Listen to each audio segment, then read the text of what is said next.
Hi, I'm Arnie Skelton, and each week in this podcast series I'm going to offer you my top 10 tips on particular topics or themes that might be of interest to you as a teacher or manager or both.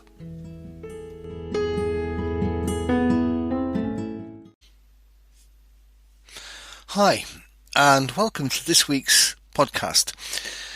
As a coach and even as a mainstream trainer, I get presented a lot with individual problems and issues that people are struggling with and have perhaps been struggling with for quite a while. And for me, usually people know what the nature of the problem is, and they pretty much have some good ideas as to how they perhaps need to move that problem or issue forward, but they still haven't managed to resolve it or take it forward in any significant or meaningful way. And so this week's podcast is all about one thing: what's stopping you? So that's the title of this week's podcast: what's stopping you from fixing the issue or problem that's preoccupying you and perhaps even spoiling your life. So today, these are my top 10 tips to consider if you have a long-seated problem or concern and it's just not moving forward. So, my top 10 tips on what's stopping you. Tip number 1. The first and perhaps obvious thing is you have to be aware of what the issue is and that you're stuck, that it's not going anywhere. So the first tip is to be aware of what's stopping you. So that's, in a sense, where the rest of this podcast goes. What's stopping you? Be very aware that you're actually making no progress and that you're actually stuck. The second tip number 2, is ownership. It's amazing how many people I talk to in this area who are waiting for something else to happen so that their problem disappears or evaporates or is resolved. And of course that's probably why nothing is happening, because the individual hasn't taken ownership. So tip number 2 is to take ownership. Recognize that if the problem is going to be fixed, if the issue is going to be resolved, you have to do something about it. Don't wait for circumstances to change or others to help out. Stop waiting, start doing. Take ownership that if this problem is to be resolved, you have to do something about it. So tip number 2 is to take ownership. Now you may be aware that you have a problem and that it's not going anywhere, and you may take ownership and think, right, I have to do something about this. Tip number 3 is to ensure absolutely that you move, that you do something to resolve the problem, that there has to be something different happen. There has to be a change, which means you have to move from the current situation to something else. Stop waiting. Start moving. Put some actions together that makes a difference to the current situation. In some ways it doesn't really matter if your first or second or third attempt to shift or move and provide momentum works. You just have to alter your state from waiting to doing, from thinking to acting. So tip number 3 is move. Do something different. Change the dynamic. Tip number 4. And this is a particular problem I come across. People don't ask for help. So tip number 4 is to ask for help. Don't stay alone with your issue or problem. One of the reasons why I think people get stuck with a problem, why they don't move forward, is they don't know what to do. They know they have a problem, but they don't know what the solution is. And if you don't know a particular strategy will help, then how can you choose it? How can you act upon it? So in this country, we seem to be particularly unlikely to ask for help. It's almost as if it's a negative thing. To be seen as asking for help is pejoratively self-critical, really. You know, if I can't solve it, then perhaps nobody else can, or if I can't solve it, that's a sign of weakness. No, actually, seeking help, asking if somebody else has any ideas, is a sign of strength.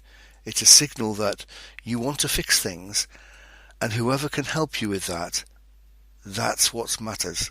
So, tip number 4 is don't stay alone with your issue or problem. Ask for help. It can't be any problem really, can it, if you think about it? If you ask for help and somebody can't help, well, you're no worse off. And if you ask for help and somebody can help you, you're massively better off. So, tip number 4, seek help, ask for help. And if your concern is that in asking for help you're going to put the other person under pressure, remember the chances are that they're a grown adult, that they can accommodate the request or not, and say so. So if you asked me if I could help, I would be able to say, yeah, sure, or I really can't help with that. It's not really a problem. And in fact, and perhaps put yourself in this position, if somebody asked you if you could help them, how would you feel? The chances are you'd feel quite flattered. You'd feel quite positive that that person, from all the people they could have chosen, has chosen you to see if you can help them. It's a big plus to be asked if you can help. So for me, it's a win-win to be asked. The person asking may well get some help, and the person being asked feels good about it. So don't be alone. Tip number 4, ask for help.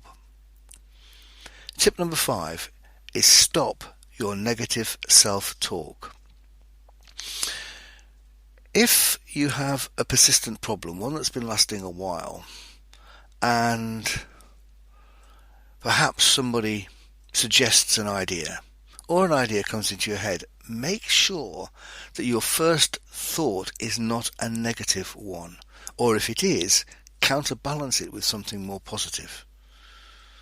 We tend to get stuck in negative thinking if we have a problem. So avoid, in particular, the yes but response in your head. Somebody suggests something and you find a reason why that won't work. Well, that's going to stop you solving the problem. Stop looking for defensive reasons not to act.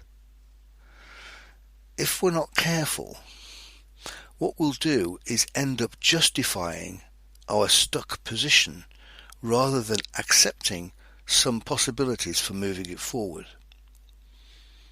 So, tip number 5, avoid negative self-talk. Tip number 6, in some ways, follows on from number 5, and that's stop tolerating or accepting your current situation. Familiarity breeds contempt. If you've had a problem or issue, difficulty that's lasted for some time, there's a danger that you've now become comfortable with your discomfort. You've just grown to tolerate or accept it, rather than being agitated to get it sorted and move it forward. Just consider, if you're listening to this and have got a deep-seated long-term problem, have you now just come to accept it?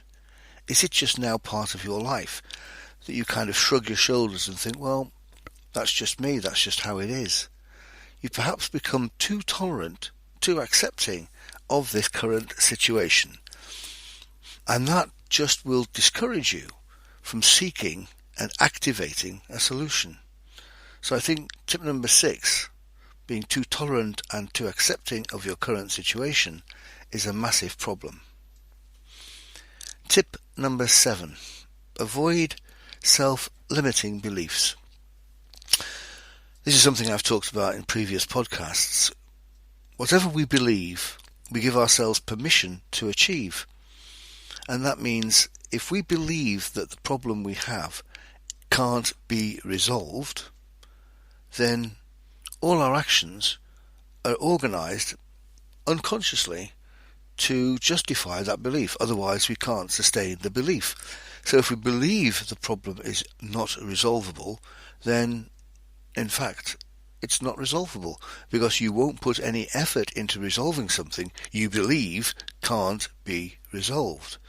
So, tip number 7, avoid self-limiting beliefs. Tip number 8. Is the problem one of poor and possibly unconscious habits? You simply have got into a routine of doing things in a particular way that have now become a routine. They've become part of you, and as a result, you can't change them because you think they're part of you, when in fact they're simply a learned habit, something that you've accidentally invested in over the period that has now become stuck. You know, I do an exercise where I ask people to fold their arms, which you do, and you could perhaps do this if you're listening to this and not driving. But if you fold your arms as you would ordinarily do, and then unfold them and fold them the other way on, the opposite way on, you'll find that that's uncomfortable and quite difficult. But you can do it. If you work at it, you'll unfold your arms and fold them differently. But if I ask you now to just unfold them again and fold them however you want, you'll just fold them in the way you've habitually folded them. There's no right or wrong in the way people fold their arms. It's just become a habit, an ingrained habit, just part of who you are. But you could, with sufficient determination and practice, you could change it. But too many people assume their habits are part of their identity as to who they are.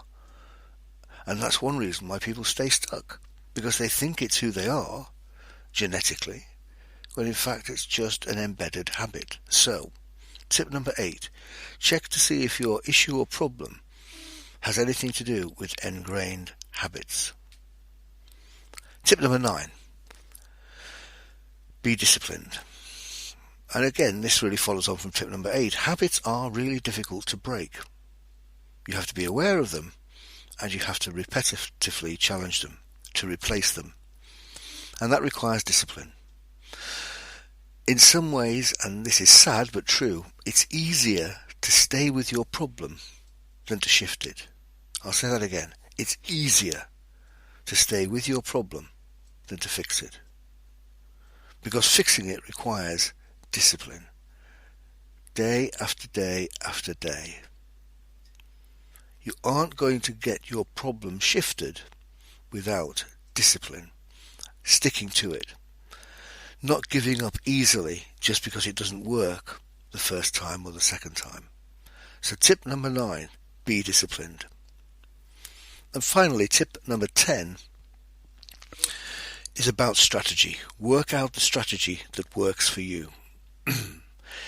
You see, it's no good being disciplined and putting a lot of effort in if that particular approach is never going to work. Here's an example. If you've ever seen a bee stuck inside a house trying to get back outside, you'll see that it's flying into the window pane. It will do that persistently, time and again, exhausting itself as it hurls itself against the window pane.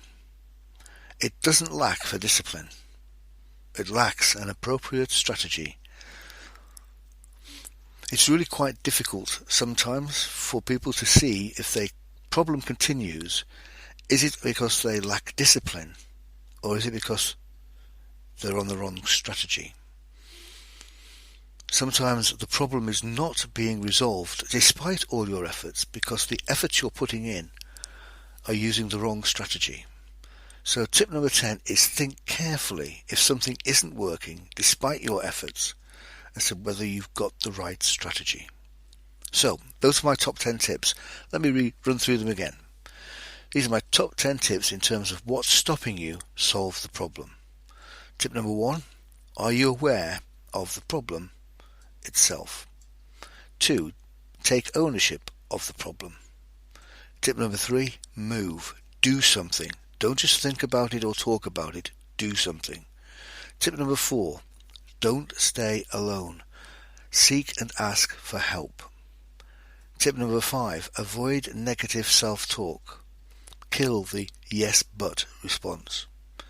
Tip number 6, avoid becoming too tolerant or accepting of your problem. Don't get comfortable with the problem. Tip number 7, avoid self-limiting beliefs, that it's not solvable, for example. Tip number 8, understand that you may have a problem due to poor habits, particularly unconscious ones. That's why you repeat things, because it's a habit. Tip number 9, be disciplined. Put in the effort day after day to shift the problem. And tip number 10, if it's not working, seek a different strategy. Check to see if the strategy you're using is actually relevant. That's it. My top 10 tips on what's stopping you. Thanks for listening. Remember that I run a monthly workshop on topics like this in Salford. So if you're interested in attending or just simply finding out what topics I'm running, then go to my website, www.etduk.co.uk, and you'll find the information and how to book there. So thanks again, and bye for now.